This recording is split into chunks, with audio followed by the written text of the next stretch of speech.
Jadi kita sudah membahas mengenai populasi dan sampel. Sekarang kita masuk ke bagaimana cara kita mengambil sampel atau teknik sampling gitu. Mari kita kupas. Nah, teknik sampling itu ada dua, ada sampel random dan sampel non-random. Untuk sampel random yaitu setiap individu memiliki kesempatan yang sama untuk terlibat dalam penelitian karena random kan, jadi acak gitu. Jadi semua sampel yang ada dalam populasi tersebut itu memiliki kesempatan yang sama untuk terlibat dalam penelitian. Berbeda dengan sampel non-random, ada tujuan khusus atau pertimbangan tertentu yang ditetapkan terlebih dahulu. Jadi ada kriteria inklusinya terlebih dahulu sehingga tidak dilakukan random seperti itu. Nah, dari sampel random dan sampel non-random ada beberapa tekniknya masing-masing. Mari kita bahas satu persatu. Nah, ini merupakan jenis-jenis dari sampel random. Ada simple random sampling, systematic random sampling, cluster atau area random sampling, stratified random sampling, proportional random sampling, dan multistage random sampling. Artinya, setiap jenis ini menggunakan randomisasi atau pengacakan gitu. Yang pertama yaitu simple random sampling. Prinsipnya itu dilakukan dengan cara undian atau lotre, dapat berbentuk replacement atau without replacement. Jadi bisa diulang atau tidak dilakukan pengulangan. Simple random sampling ini merupakan sampel random yang paling gampang karena hanya menggunakan lotre undian. Jadi misalkan tadi si Nilam kan mau menentukan sekolah mana nih yang digunakan untuk penelitian Nilam. Ada 5 sekolah, misal 5 SD yang ada di Kecamatan Banguntapan. Nah, si Nilam itu bikin lotre dari SD 1, 2, 3, 4, 5 gitu. Dibikin nomor 1 sampai 5. Terserah SD-nya nantinya gitu kan. Terus dikocok kayak kalian ngikutin arisan gitu kan, dikocok, di lotre, keluar yang mana. Nah, itu yang dijadikan sampel untuk Nilam. Seperti itu. Nah, nanti juga ini menentukan berkaitan juga dengan besar sampelnya. Nanti kita bahas di belakang besar sampel. Misalkan Nilam menentukan sampelnya ada 50. Ternyata di tadi yang keluar, misal tadi keluar nomor 3. Nah, di sekolah situ yang usia 8 sampai 10 hanya 40. Maka belum mencapai 50 kan? Oleh sebab itu, Nilam butuh sekolah yang kedua untuk memenuhi besar sampel minimalnya gitu. Jadi dikocok lagi gitu kira-kira. Maaf. Itu merupakan simple random sampling. Nah, yang kedua ada systematic random sampling. Prinsipnya sistem pengambilan sampel yang dilakukan dengan menggunakan selang interval tertentu secara berurutan. Jadi ada ada selangnya gitu. Sistem pengambilan sampelnya itu menggunakan selang interval. Misalkan tadi ada 1, 2, 3, 4, 5 gitu kan. Diambil sekolah yang A, yang kedua enggak, yang ketiga ambil, yang keempat enggak, yang kelima ambil, seperti itu. Itu systematic random sampling. Lalu ada cluster atau area random sampling. Itu prinsipnya seperti simple random sampling, di mana tiap-tiap unit dikumpulkan sebagai satu kumpulan atau satu cluster, seperti itu. Lalu ada stratified random sampling. Prinsipnya memisahkan elemen atau unsur-unsur menjadi kelompok yang tidak tumpang tindih, Lah kemudian memilih dengan simple random sampling dari setiap stratanya. Misalkan si Nilam tadi itu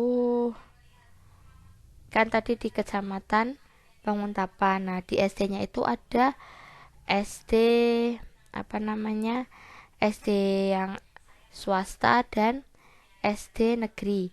Nah kalau simple random sampling itu swasta dan negeri itu tidak dilihat, jadi langsung diurutin, dikocok, jadi diundi gitu. Tapi di stratified random sampling itu dikelompokkan di apa namanya, ada kelompok swasta dan kelompok negeri gitu. Nah nanti setiap kelompoknya itu di random simple random sampling. Jadi misal di swasta lakukan apa namanya pengocokan, oh yang swasta dapatnya sekolah AB, terus yang negeri oh dapatnya BC, kayak gitu. Itu stratified random sampling. Lalu ada proportional random sampling. Prinsipnya pengembangan dari stratified random sampling di mana jumlah sampel pada masing-masing strata sebanding dengan jumlah anggota populasi pada masing-masing stratum populasi. Lalu ada yang terakhir multi-stage random sampling. Prinsipnya teknik pemilihan sampel yang dilakukan secara bertingkat dan biasanya berdasarkan pembagian wilayah seperti itu. Jadi misalkan tadi si Nilam menentukan sampelnya mau di kecamatan Banguntapan tuh dari populasi awalnya kan di Jogja misalkan kan. Lalu di multi-stage gitu kan di Jogja ada kabupatennya 5. Nah dari kelima itu turun lagi ke kecamatan gitu kan. Dari 5 itu ditentukan oh Nila mau yang menentukan di Sleman. Nah di Sleman ada kecamatannya banyak gitu kan. Nah dari kecamatan itu di Bantul misal di Bantul ada beberapa kecamatan. Nah Nilam ambil Banguntapan. Nah itu udah mulai multi state random sampling kayak gitu kira-kira. Nah di kecamatan Banguntapan kan ada beberapa desa-desa gitu, ada beberapa sekolahan. Nah itu nanti diambil lagi di stratified gitu. Jadi multi state ini lebih kompleks gitu. Jadi gabungan dari beberapa dari stratified, cluster, dan simple random sampling seperti itu kira-kira untuk sampel random. Nah apabila ada pertanyaan bisa ditanyakan ya. Kita lanjut ke sampel non random. Nah ini merupakan jenis-jenis dari sampel non random. Ada sampling sistematif, sampling kuota, sampling aksidental, purposive sampling, sampling genus, dan sampling snowball.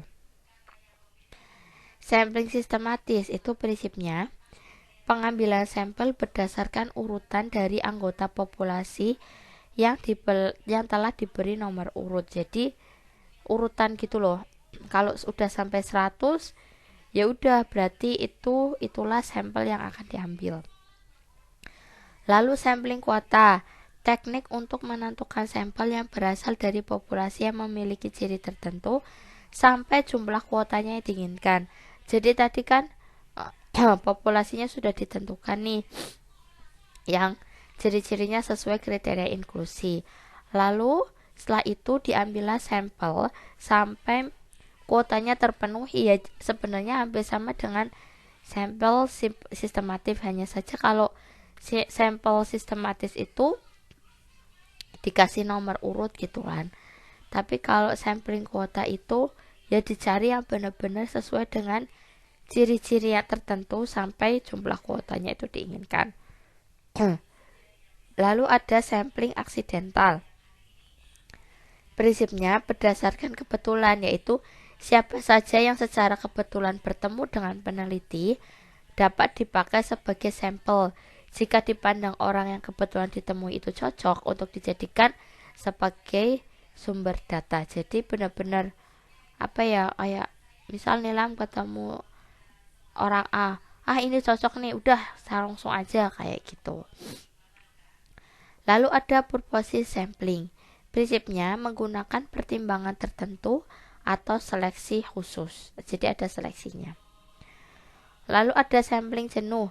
Penentuan sampel jika semua anggota populasi digunakan sebagai sampel. Jadi semua populasi itu adalah sampel. Banyak banget berarti ya. Lalu ada sampling snowball. Prinsipnya penentuan sampel yang mula-mula jumlahnya kecil atau sedikit lalu kemudian membesar, atau sampel tersebut berdasarkan penelusuran dari sampel yang sebelumnya. Nah, begitulah kira-kira untuk sampel non-random. Nah, dalam penentuan teknik sampel itu harus ada beberapa pertimbangan yang perlu diperhatikan peneliti sebelum menentukan teknik mana yang digunakan untuk menentukan sampel penelitian. Jadi ada beberapa pertanyaan nih, berupa apa yang diharapkan dari hasil penelitian itu? Apa hanya sebatas mendeskripsikan keadaan, ataukah akan menerangkan atau menguji sesuatu? Atau juga apa penelitian itu berbentuk studi kasus, pengembangan, atau indikator perencanaan lain, seperti itu. Andai kata penelitian itu berbentuk studi kasus, maka cukup pilih non-probability atau non-acak saja, atau non-random seperti itu.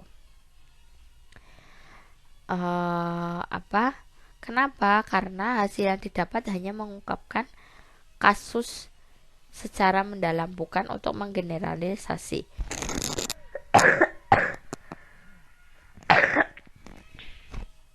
Seperti itu kira-kira untuk teknik sampling.